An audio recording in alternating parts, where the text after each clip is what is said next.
Bonjour, bienvenue dans cette deuxième présentation. Nous gardons l'objectif de la simplification de la démarche de façon à ce que cette présentation soit accessible à un maximum de fumeurs.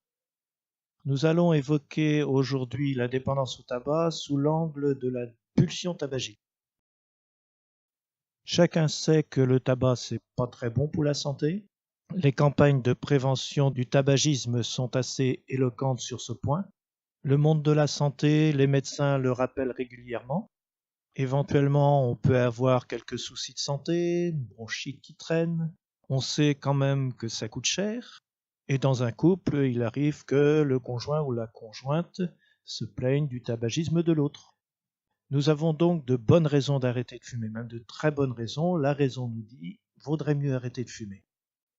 Dans les sondages effectués auprès des fumeurs sur le désir d'arrêter de fumer, les résultats sont souvent élevés. Entre 70 et 80% des fumeurs seraient tentés d'arrêter de fumer, d'essayer d'arrêter de fumer si c'était faisable. Je veux, ça, c'est l'expression de la volonté. Et cela, malgré tout, jour après jour, mois après mois, année après année, on continue à fumer. Ce dispositif, la cigarette, est pourtant inerte. Un cylindre de papier avec du tabac séché, on pourrait très bien imaginer que ça n'a aucune prise sur nous, et on pourrait concevoir de ne prendre une cigarette qu'à l'occasion d'une fête, par exemple. Hélas, ça ne se passe pas comme ça. Et le fumeur, en général, est obligé de reprendre assez régulièrement son tabac. Pourquoi ? Parce que la pulsion est plus forte que la volonté. Alors, les comportementalistes connaissent très bien ce phénomène. La volonté a très peu de prise sur la pulsion. Nous n'allons pas aujourd'hui développer ce point, mais les exemples concrets seraient faciles à trouver pour illustrer ce phénomène. La pulsion est alimentée par trois facteurs: la dépendance physique, la dépendance comportementale et la dépendance psychologique. La dépendance physique, c'est la dépendance qui est liée aux substances qu'il y a dans la fumée de tabac. Il y a encore quelques controverses, mais malgré tout, il semble que la nicotine serait quand même l'agent principal, ou en tout cas l'un des agents principaux responsables de la dépendance physique. Mais vraisemblablement, d'autres substances potentialisent l'effet de la nicotine. Nous espérons dans les années à venir que la recherche puisse nous apporter des réponses plus précises sur ces phénomènes de dépendance et mécanismes de dépendance physique.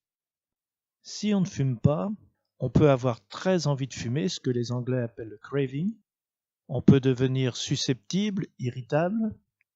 Dès qu'on fume, le soulagement est très rapide. Le deuxième facteur, c'est la dépendance comportementale, c'est-à-dire les lieux dans lesquels on a l'habitude de fumer, les heures, l'environnement, les conditions dans lesquelles on a l'habitude de fumer. Avec les amis, avec les collègues de travail, toujours à la même heure, après le repas par exemple. Troisième dépendance, c'est la dépendance psychologique, les rapports que le fumeur a avec le tabac.